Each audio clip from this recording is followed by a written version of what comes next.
All right. Good morning. This is Andrew Gossett, Alpha Kilo 4 Foxtrot Alpha. Today I'll be talking about DMR and an overview specific to Williamson County, but also in general how to get started. So I am located in Nolensville, Tennessee this morning, enjoying the melting snow. Today I'm just going to cover some of the basics. I'm not going to go into the technical part of what DMR is or how it works. This is going to be more focused on how do you get started now that we have some DMR repeater infrastructure in the area, and it seems to be taking up a little bit more quickly. Also talk about some hardware and hotspot options that you might have, and give you some general guidelines and best practices for operating so that you don't run afoul or bog down the system linking up to a talk group that can't be dropped. So jumping right in, I'll send these slides so Cliff can make them available for everyone to have. A lot of this will have links to help you get there. And I've always hated video presentations on figuring out how to do something step by step because you have to watch the whole thing. So this will orient you to it, and then you can just take the PowerPoint and follow some of the screenshots and hopefully get started if you haven't already. The first thing you need for DMR is an ID, not a call sign, but a radio ID. Think of this as your unique MAC address. If you're familiar with networking, it's an ID that will identify who you are, and so that the network of the DMR infrastructure can route calls to you. When you have that network address, which is a number, the servers and everything will be able to route calls from you and to you without issue. To do that in the US, you apply for a free radio ID at radioid.net. When you get there, it'll come up with a registration screen, and it looks like this first box over on the side. You put in your email and your call sign. When you type that in, it will actually send you an email. It doesn't do anything. It sends you the email automatically after you put your call sign and email. And then it will send you an email to validate, which is that second screenshot there. And then when you get the email, you come back in and you set your password and you agree to the terms.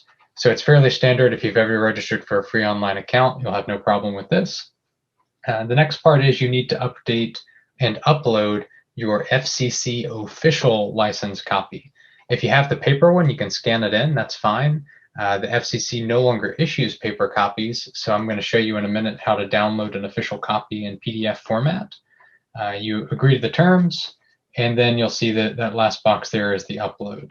So how do you get the official license copy? Here's the link to the FCC ULS, which is the Universal Licensing System, I think. When you go in there, you will log in. If you forget your username and password, there's a forgot username and password. In the help file, though, it's actually much faster if you just call the number during weekday support hours to reset your password there. You'll need your federal registration number, which you had to apply for when you got your license. If you forgot what it was, you can always look it up by doing a call search by your call, and you'll see the federal registration number on there on the ULS database where you can look up a call. So once you get in, over on the side, you'll be able to download your official licenses by clicking a green bar that appears. This is a common task, so they've highlighted it there. And then you'll get this pop-up, and you'll be able to select essentially which license you have if you have more than one, and it is possible to have more than one if you have like a GMRS or a commercial license. You add those over with the select all, assuming you only want that one. You click the add button kind of in the middle, and then you click select all again. A little further to the right, there'll be a download button. It'll come in PDF format, and you'll download the license. It'll look like this, so that box that's the official copy. You go back to radioid.net and log in with that password you had again. And then on that upload we looked at on that first slide, you upload this official copy. Only upload the 2 pages of official copy. If you have more than one license, make sure it's not included in here or they reject it. There's some type of automation that reads it. It does have to have this watermark of official copy across it. And then once you do that, it takes 1 to 2 days for the radio ID people to validate. Sometimes it's only like half a day and much quicker, just depends on when the administrators are online. I think they're volunteer hams, so it's whenever they're available. You get an email. In that email comes your radio ID, which is this little digit right here. So you can see I've created one for my club call sign here. You only need one radio ID, so they put that in there, and then you'll get you'll get an email that says, here's a link to the card that gives you that ID. After that, you don't have to go back into the radio ID website ever again. You're registered there, that's fine. You've got everything that you need. So do I need more than one DMR ID? At the beginning, they used to give the radio IDs away like candy. They're running out of them. So now they're only giving one radio ID per person unless you have a physical repeater at a high profile site. Then you can get a repeater ID, which is shorter in digits. Even if you are running multiple hotspots, multiple radios, all talking at the same time, you still only need one radio ID. It will all work together, and it shouldn't be a problem. Do you need a repeater ID for a hotspot? No, you do not. Only an actual, commercial quality repeater that is put up at a high profile location that is coordinated through SARA would require a repeater ID. For any of you just getting started, you don't need to do that unless you're actually putting up a physical repeater on a tower that is, high power, high profile. You used to be able to get more IDs, like I mentioned, but that's no longer the case. It used to be very easily and prominent. You can request it through the support if you do put up a repeater, but you have to provide the justification and the coordination there. So you have your one ID, and you're fine for everything you need to do for DMR. I need to mention that this is on the BrandMeister network. All of the Williamson County infrastructure is. There are multiple providers. If you want to get deep into it, you could actually set up your own server, and you could have your own infrastructure for DMR. There's some open source stuff available to do that. I'm not covering any of that in detail because it's confusing. All you really need to know is that all of the Williamson County, Tennessee, TEMA, local infrastructure is all using BrandMeister. That's just the name they've chosen for the network for DMR. So we're using that one, and you don't have to register on BrandMeister unless you have a hotspot.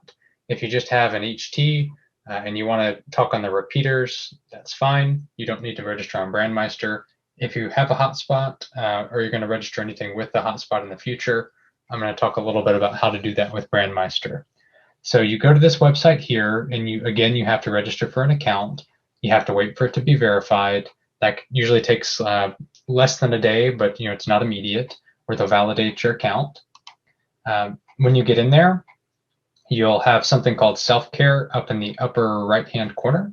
So you see here, I've got my call in the upper right with the user. I don't have any pictures loaded, but when you click that drop-down, you get a self-care that's highlighted, and that will take you into this screen that's highlighted here. And you can see that's my DMR ID, which is by this little avatar picture with my call. And then you scroll down here, don't turn on air security. I won't go into that, but don't turn it on. And you turn on hotspot security. So this is new. If you were in DMR before and your hotspot's not working, this is probably why. From December of last year, they now enforce that you can't use the generic password. You have to set your own password for hotspots. So anything connecting to BrandMeister needs to have unique hotspot password ID. Remember what that is. You're going to need it later, and it's the same password for all of your devices if you have multiple. Be careful with special characters. I think I put a % in there, and it didn't like that. So kind of go with your basic special characters when you put in your hotspot security. I don't think it's required. So you can set it just to letters and numbers if you want to. So once that's on and saved, you're ready to go. This does support two-factor authentication for your login account. So does radioid.net. If you like two-factor authentication, you can use an authenticator app and do that. But I don't know that a lot of people are trying to steal these identities. All right, so you're set up on BrandMeister. That means you probably have a hotspot. What do I need to know about a hotspot? There are multiples. Pi-Star is probably the most common by far. Pi-Star is run typically on a Raspberry Pi unit, either the Raspberry Pi Zeros, which are the really small ones, or the more traditional Bs, or that you can even run it on a 4. So some people sell these pre-made. You can get them from eBay, from China. They're fairly cheap, comparatively. So most of them work when you're close by. The settings you need to be aware of build upon one another. So when you click a option, if you don't see what's shown on the screen here, if you're going back through this, click apply, and it's likely that once you select the first setting, more settings appear. It's sort of a dynamic form. You will be setting up DMR, which is the MMDVM host. You can use it for other multi-mode. I'm not going to cover that. I'll only cover the DMR here. And for the personal hotspots, most of them are simplex. That's all you really need. And then you fill in your basics. So your host name is how it appears on the network. So when it's connected to your phone on a hotspot or on your your internet at home, you can set the host name or leave it to default if you don't have more than one. I have more than one hotspot, so I'm pretty specific with how I name them. Your call sign is explanatory. Depending on your hotspot, if it has the transceiver built in, you will actually set the radio frequency from here. Some of the ones that you interface with an existing analog radio, it doesn't really matter what you put here because you're not doing frequency control. So that'll be specific. If you have the all-in-one packages with the antenna on the top, those will be where you set the frequency. This is also what you need to put in your code plug. You don't have to set latitude and longitude, but you can. You don't have to set the town, but you can. The important thing here is you need to set it to public, because if you don't set it to public and you have an ID mismatch between the hotspot and your radio, it won't be able to be used. And then you can set your APRS host if you want to. So when you apply that, it'll bring up more options. And so you'll see here the DMR mode is available now. You want to turn that on and then leave the rest at default. If you have a display, which some hotspots do, others don't, you can set the display type here. If it disappears, that should come from your manufacturer as far as what you need to choose, or you can just try it until the display turns on. You'll get another screen. This is what we looked at earlier. So you'll notice that after I applied DMR, the modem type appeared, which is really just the hotspot manufacturer, essentially. So I'm using an STM32 board in this example, which is a Raspberry Pi. And so I select that, and then I apply again. Here, I select the BrandMeister master. You can use any of the masters that you want to. I typically choose 3102. That's what all the TIMO ones are set to, and what I set the county repeaters to when I configured those. Then you apply that password that you set in BrandMeister earlier for your hotspot security. The ESSID is the only other thing of note. So this is where if you have more than one hotspot, in BrandMeister, it gets very confusing because they all look the same. So you can set a 01, and in BrandMeister, it'll add a 01 to the ID. So you can have hotspot 1, 2, or 3, and then you'll know which one you're setting the changes for. The color codes everywhere are typically set to 1. Think of that as like a CTSS, even though it's not. It's how you access it. It's the network ID that allows you to access it like a tone would function on an analog repeater. And then I like to use wired Ethernet. So all the ones I purchased are the full-size Raspberry Pis that have the Ethernet port. It's much more reliable. I do have a Raspberry Pi Zero, which is the one that doesn't have an Ethernet port, but Amazon sells some USB Ethernet adapters that go into that micro B USB port and then come out on Ethernet. As long as you have that plugged in with the Ethernet plugged in, when you boot the Raspberry Pi, it will take that as default, and you don't have to enter Wi-Fi. Otherwise, you configure Wi-Fi just like you would, where you refresh it and you click configure. You'll scan the network, you'll put in your password, and it'll connect to the network.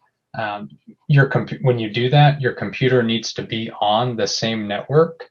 So when I'm configuring here, I'm on the same network as my Raspberry Pi is. When you go to Wi-Fi, your computer needs to move over to that same Wi-Fi as your Raspberry Pi is. If you haven't set it up and you don't have wired and you can't figure the IP, it will actually post its own Wi-Fi network you connect to, and that's all in the instructions on the Raspberry Pi website with the defaults and the passwords. So once you have that set up, you don't really have to touch these again. They're good to go, and then you just leave your Raspberry Pi. You can leave it on and plugged in all the time. I do find I have to occasionally reboot mine, so I just unplug it and plug it back in. If it locks up, they're not necessarily made for continuous operation, so that's something. If it's not working, usually a reboot will solve any issues that I'm having. The last thing you need to do is go back into BrandMeister. You can see here's my hotspot in this image on the side with the green plug. that means it's registered, it's connected. If you see a red circle, that means it was registered but is not currently connected.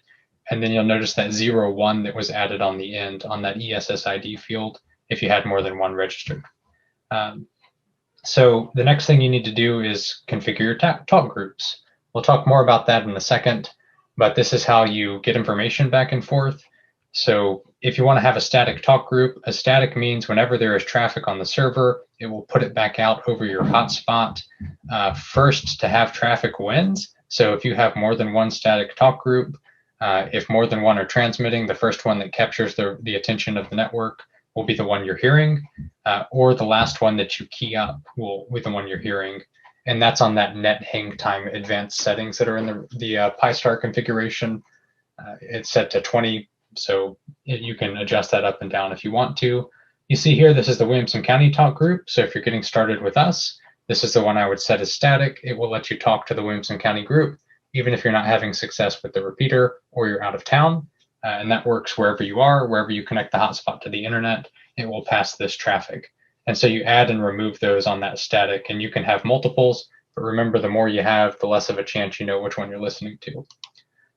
So we've set up our hotspot, we've set up our network, we're done with that. What about the radios? It looks like the most popular within the area, with TEMA, we have a DMR working group, and the Anytone 878 by far is the most popular. You can get a lot of options on that, like GPS and Bluetooth. You don't need them. If you don't want to do APRS on your radio, that GPS is unnecessary. Bluetooth I have found to be more problematic than useful. I don't like it, so I just use the regular, push the button and talk into it. But if you like those options, that's there. I think two most prominent mobiles are the Connect System CS800D. If you are going to mount something in your car and you need a detachable remote head, the Connect Systems is your only option that's not commercial. And then the Anytone 578 does not have a detachable head, but is of similar size, and it works just as well. So I think what you would need to know there is decide if you need the remote head or not, and that will drive your decision. All of the code plugs can be converted and imported using something called a structural data import, which is an option in your CPS, which is the programming software you need to use. So don't worry about code plug compatibility. If you share one, you can convert them back and forth. And I do that. I personally have the Anytone Handy Talkie, and then I have the Connect Systems 800D as my mobile unit. On the Williamson County repeaters that we just put in, there's a small audio level issue where some of the commercial, so the Motorola's or Kenwoods, something's happening with the waveform on the audio that we're sorting out, waiting to get a DMR spectrum analyzer on it and do some tests. So you may not, if you're getting the bonk, which means you click it and it's not making the two-way communication, and you're using one of these radios, that's something we're working on. It's a known issue. It's probably not your programming, but we should have that sorted out. I've got a test unit sitting here beside me we're working on. For Williamson County, don't think you need to get a mobile. The HT with the high-profile site that we have should be more than enough within the county to work at least one of our two repeaters. Our two repeaters are in Nolansville up on Clovercroft Road, and then Century Court, which is not too far off from the EOC. So we have essentially central to eastern covered with Nolansville, and then western part of the county, including central as well, covered with the Century Court. So you should be able to hit that anywhere without issue, even at 5 watts. TEMA also has a repeater up on their tower at the National Guard on Armory Drive. I can hit that from Nolansville inside my house from 5 watts with no problem. It's a very high profile. I think it's almost at the top of the tower there. We have others in the area, so if you want to search from the repeaters, you can find other repeaters that are available. If you need help getting started, I'd recommend joining the Tennessee Oxcom Facebook group. Elizabeth's active on that, and so you can request to get into the Slack channel, which I've seen more and more people of the group getting into. That Slack channel is where you'll find posted copies of the talk group plans, the code plugs, everything you need to get started. And you don't have to make your own code plug from scratch. It has all of the Middle Tennessee and beyond, even into Chattanooga, I think, repeaters. and then you can just delete the ones you're not interested in, and you essentially don't have to do any programming. You're always welcome to make your own code plug. That's what I did. I don't like it to be very bulky. So programming, here are two repeaters, standard offsets on UHF. Color code is both 1. Slot 2. So DMR uses 2 time slots on the same frequency, so it will alternate. Slot 2 is where we keep the static talk groups, and that's the Williamson County group 31476. Slot 1 is for dynamic talk groups. If you want to talk to any of the other talk groups, if you wanted to talk to the TEMA talk group, if you wanted to talk to one of the tactical channels, anything that you choose that is not the Williamson County talk group will appear on the default code plugs on slot 1. When you're programming them, it'll make more sense when you get into the software. So essentially, if it's not this 31476 for Williamson County, put it on slot 1. Otherwise, you may not have success connecting because the static talk groups take precedence. You can manually dial talk groups. This is a little more advanced. So you can do it one of 2 ways in the code plug. The one that's on the Slack channel essentially has one channel using the same frequency pair, but it has a different talk group. So I might see 31476 and I might see 31478. The only difference would be that it would be a different channel and the 31478 would be on slot 1 and it iterates over. When you're just getting started, having 40 channels for the same repeater, you've got everything in there, but you can't talk to anyone because you don't know where they are. So I would keep it simple, start with the Williamson County group, and then expand from there if you find that you need it, or practice the manual dialing of the code plugs. There's a list there you can look at these on the radio ID database. We have repeaters in TEMA, Fairview, Short Mountain, and then surrounding areas, including Lebanon has one. So you'll be able to get in wherever you are in the surrounding area.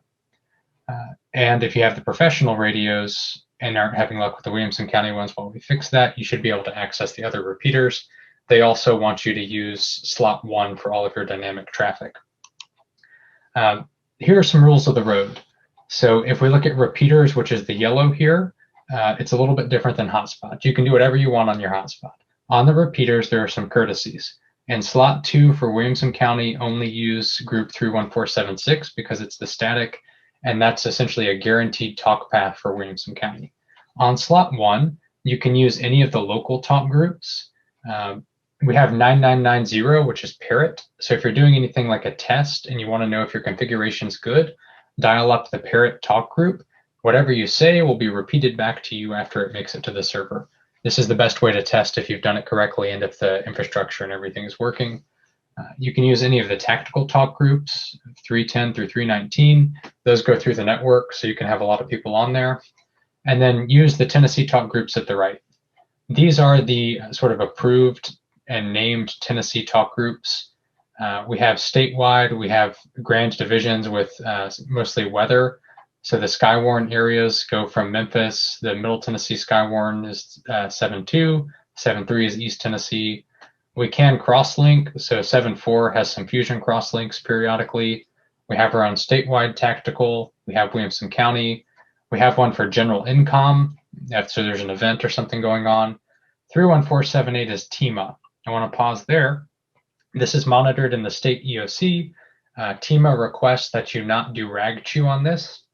It can be a calling channel. So you can call someone with their ID and say, please go to TAC 2 or go to Tennessee TAC or 7.5, however you want to say it.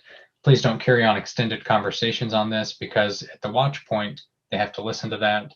And that's not great. And they may turn it down if it's not relevant traffic, which could cause someone that needs to get their traffic through not to be able to. This is monitored by the ComU group, so they'll give a friendly reminder if there's too much rag chew to move off to a different channel. So please respect that request. Otherwise, you're free to use the other ones, and it's on if there's not an event going on, can be used for more extended conversations. Please do not dial up the worldwide, which is 91, the USA wide, anything that has wide in it, other than that listed Tennessee statewide. It's very difficult to disconnect from these talk groups when you do it. And on the Fusion side, actually, they melted some of the power contacts on one of the repeaters because essentially it's in full transmit, 100% duty cycle, and the Fusion repeaters weren't rated for that. The Tate units that we have are a little more robust, but at the same time, it's not considered courteous to connect to one of the worldwides via the repeater. You should do that on a hotspot, which is the green zone. So hotspot, time slot doesn't matter if it's a simplex hotspot. Whether you put 1 or 2, it'll still work, but the hotspots typically your code plug will default to 2. You can pick any talk group you want. You can use any of the worldwide, you can use the USA wide, any of that stuff. And that's fine because it's your hotspot. The traffic is only, half a watt or less, and it'll be going to just you. So you're free to do whatever you like there. So this is a test, right? So this is how you figure out, did you do everything you wanted? I talked about this on the parrot test. You dial up this talk group, give your call sign. Other people can hear this, so don't think just because it's a parrot that other people can't listen to the traffic. Nothing on DMR is private, so just be cautious of that. I've heard some interesting echo tests before, and it'll come back to you if it works. And then try a QSO. So go on to the Williamson County group, throw out your call, and say monitoring. If someone's monitoring, they'll come back to you, or ask for a radio check, and they'll make sure that it's working through hotspot or a repeater. The other option you have is we have a DMR net currently, weekdays at 10 and 2 on the TEMA talk group, slot 1 on our repeaters. They call by affiliation, so they'll call the TEMA personnel, the COMU members, and then they'll do a regional check. So they'll go for like East Tennessee, Middle Tennessee. They've even been calling Williamson County separately because we have so many active users now. They'll call for those. So listen for that, respond in with your call. You'll give your call, your county, and your repeater. So that would be something like, AK4FA, Williamson County, Nolensville repeater, or Century Court repeater. And when you say that, they'll mark it down. If you're on a hotspot, you tell them your hotspot, and you tell them your internet provider. So, Charter, Comcast, United, whatever you're using. I recommend joining the Facebook group and the Slack channel. That's a good place to ask questions. So you can ask me questions, but there are people that are more technically knowledgeable and actually manage the code plugs where they can help you get started, and you'll get a much faster response because there's usually someone connected to the Slack channel. It's a great resource. Other than that, what is DMR? So you might care, I didn't go into the technical parts. Here's a high-level overview. It's 2 time slots, so 2 simultaneous talk paths over the same frequency all at once. Slot 1, the general rule is that's the dynamic talk groups. Slot 2 is defined by the repeater owner, and it's a static talk group. If you'll remember, we have the Williamson County group for our repeaters. DMR is internet-based, so if you can't get to the master, you can't complete the talk path, except there is some local RF that'll still happen. It's the equivalent of like site trunking if a trunk system goes down. Not all repeaters can do that though, so some of them just go down completely. This is something that we've chosen BrandMeister. It's, I think, the largest and most accepted in the US. There are a lot of private networks out there. I wouldn't mess with that while you're getting started. When you become a more advanced user, if you're interested, you can do that. And then the ID, we talked about that. That identifies you, and that allows you access with your password to get into the network. YouTube's got a lot of videos out there, and the Slack channel has a lot of explanations. So go there for more if you're interested. And other than that, that's all I had. So I hope you got good information out of this, and I'll be available for questions. Thank you. Thank you, Andrew. That was absolutely wonderful. Anybody got any questions for Andrew? Andrew, I have 2 questions. Sure. First one is when you have a hotspot. I have one that I use on D-Star, but it also can have DMR at the same time. Do I set that up first, or do I go to BrandMeister and set up when it asks for hotspot security? Set that up first. Set up BrandMeister first. Yeah, you need to set up BrandMeister. So the order in the presentation was kind of the order you have to do. You need to have your account on BrandMeister before you can set up your hotspot to do DMR. Otherwise, or at least it won't take your credentials. You could do some of the other setup, but it won't work until your credentials are active on BrandMeister. Okay, the second question is on your slide when you had the talk groups, the first slide, there was something on the left side. It had the talk group, and the number you had there was 31746 instead of 31476. You may go back and look at that slide. Okay, yeah, I'll check. I may have transposed the number.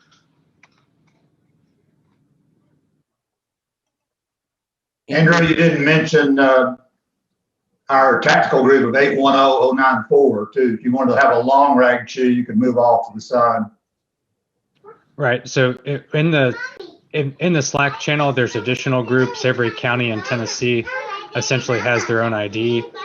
So there's a whole spreadsheet with 94, however many counties we have, with county-specific groups. When you're just getting started, I would start with the 31, the 76 number. That's where most of the traffic is. And if once you make your code plug more advanced, then add into that. Or if you take the default code plug, it'll have that in there as well. Andrew, you mentioned something about a conversion of code plugs to go from one brand of radio to another. Could you explain a little bit more how that works? I have a TYT dual band mobile that I've never gotten to work before, and I've got the 878 working well and the code plug. I'd like to be able to convert that code plug and install it in the TYT. Sure. So starting with the Anytone, if you do an export, there's a structural export option, which will essentially dump all of your stuff to raw CSV data. Sorry, the kids are getting loud. Let me move. Okay. And when you do the structural export, you'll be able to import into the other code plugs. There's also something called Contact Manager, and the Connect Systems on their support website. They've got Contact Manager in there.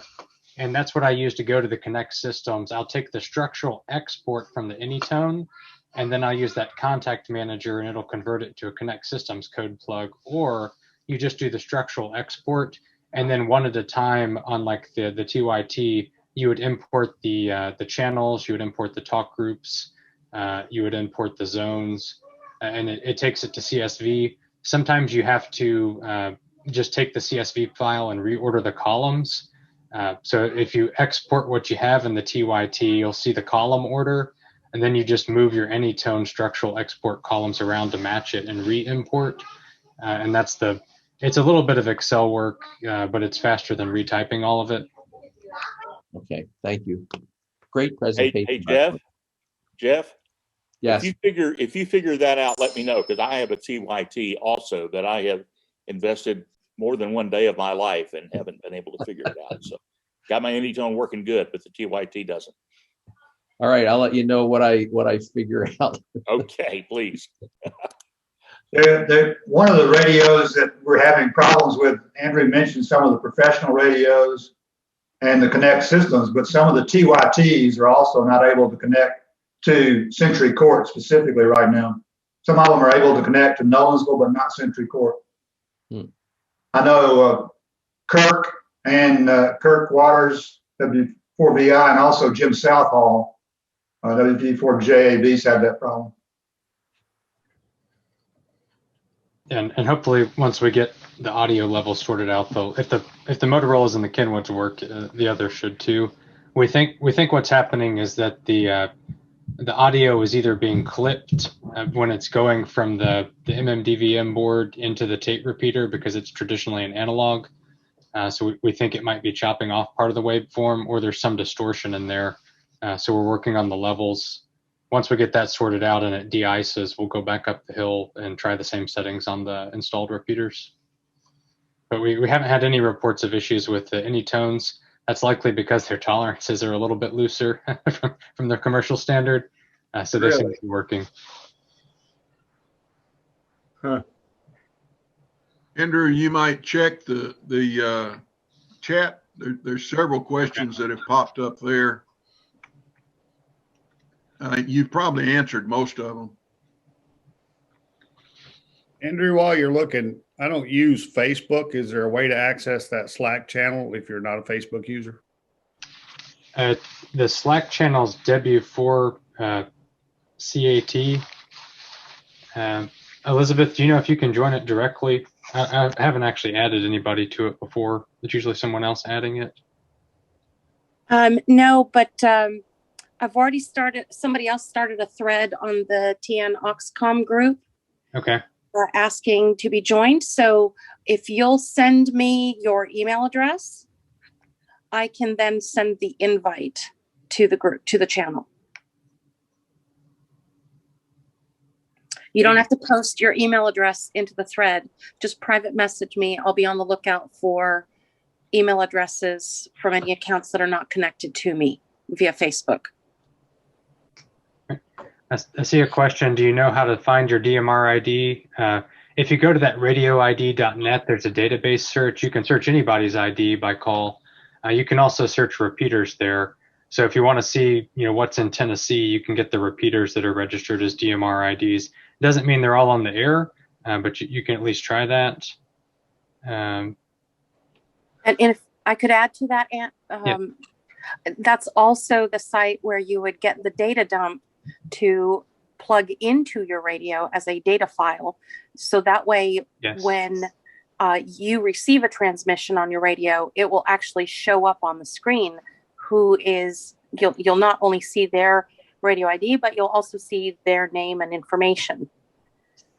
Yes. And when you're downloading the database, don't try to download the whole global one. Some of the radios now can support it, but then every time you update your code plug, it takes 2 or 3 minutes to move the whole thing. So I started when I was doing it with just Tennessee. That's really the most of the users I talk to anyways. Then if you wanted to expand something with more of the Southeast, you could do that. But when you're troubleshooting, when you upload it, it takes a lot more time and becomes a lot more confusing. And the anytone, the way you manage your contacts, it really bogs down the CPS when you're trying to edit your own talk groups like the Williamson County group. It also loads all the individual call signs, and it seems just to bog the whole thing down. So I would start smaller, and then once you get your code plug where you want it, then you can load in other users. It's not required to load any users. It's just nice that it translates the number to a name or call or however they have it listed in there. Got another one for, let's see, questions on having 2 radio IDs. You don't need it. There is a setting where you can talk with it's not really a MAC address because I know that's unique and physical. So maybe like a network address. I don't know. I'm not going to try to make an analogy. I'm not a networking professional, but you really only need one ID. It'll let you talk at the same time. The real idea there is that's your key into BrandMeister for your hotspot. And then if someone was to call you privately, you can actually dial an individual user's radio ID as a talk group and call them on it. And then it's like the old, like the FRS, it's like you've dialed one of the privacy codes. It won't open the squelch for everyone else unless they have it on what's called promiscuous mode. And that's where you listen to all traffic regardless of where the ID is on the frequency. And you can only do that on repeaters, not on the hotspots. Let's see, you can do APRS, so you can set that in BrandMeister. If your radio has GPS, it doesn't require like the A and B VFO, so it will just send a digital beacon back to the repeater on the frequency and channel and talk group that you have, and the repeater just reads that. If you watch your DMR radio, you'll see the little green receive light beaconing on and off. That's the repeater talking to your radio with its beacon. It's also maybe someone else sending an APRS beacon, so you can see that happening. And you just set that in BrandMeister and on your radio, and it works well. Our repeaters, the Williamson County ones, are enabled for that, so they'll do it. You can turn it off, but we left it on. Got a question if people can share this. Sure, I think Cliff's going to post it, so if it's helpful for others, it's going to be on YouTube, I imagine. Let's see. Some questions about the difference between D-Star and DMR. Technically, I don't know that I can answer that other than their proprietary digital modes. Fusion's another one. Fusion took the approach with you don't have to do any of this registration stuff. You can just get on and talk and it works digitally, but they have proprietary software. I have Fusion. I have Fusion repeaters. I like it. It's very easy to do. DMR is, I would say, slightly more open source. I don't know that it's actually fully, open source license, but it's cheaper to get into. So with DMR, if you just get the HT, that's all you need as long as the repeater infrastructure is there. The DMR radios are typically cheaper than D-Star and Fusion because typically you'll see ICOM and Kenwood on D-Star, and you'll see Yaesu on Fusion, and then you'll see Chinese and other manufacturers on DMR. It's the old Moto Turbo, so you can use Motorola radios, and they have some nice roaming features there. You can get a HT. I think the cheaper ones I think I've seen them on Radio Diddy or Idity, whatever that website is. $80 for the low end ones. The Anytones I think run around 300. It's been a while since I bought mine. So Bridgecom is a major supplier that offers training with it. That's where I got mine. I also now Connect Systems sells them. Other sites sell them as well. You can get them almost anywhere. You sometimes can get package deals with the different sites, so I would check that out. And then questions on the hotspots. I guess that was a private one. If you can set your hotspot up to be multi-mode, the more modes you turn on, the more bogged down your hotspot gets, especially if you're doing the next-gen protocol. Only the newer ones can support that much horsepower. You can bridge, so some of the Pi-Star hotspots will let you take a D-Star radio if you already have one, talk into your hotspot, and it'll put it back out over DMR, and it'll bridge it. So if you already have one of the other radios, check and see if the Pi-Star bridging mode is compatible. You may not have to buy a new radio. You may just be able to talk on hotspot, but you won't be able to do that on the repeater. The repeaters are strictly DMR. They're not multi-mode. And D-Star is, I think, popular, but maybe not in this area. So there's a lot more in Atlanta and sort of around Georgia. There's a lot more D-Star network that I've seen. We used to have D-Star repeaters here, but I think that's kind of fallen off. Not because it's not good. I think just the infrastructure and things are cheaper on DMR, and that seems to be the way everyone's going. And then Hilton posted that the TGIF hotspots are good. They have a nice touch screen. I think that they didn't have that when I got mine, but the setup and everything is nice. If you have a screen on the hotspot, it lets you know what talk group is coming out. It may be confusing what you're listening to if you have promiscuous mode turned on. So I think when you download the standard code plug, you may hear traffic and then you may key up on a different channel, but you may be talking on a talk group that's not the one you just heard, and that gets confusing. So starting off, if you just have the Williamson County group and you turn the promiscuous mode off, then you only are hearing what you're talking to. And if someone comes over on Tennessee statewide, you're not talking on the Williamson County group.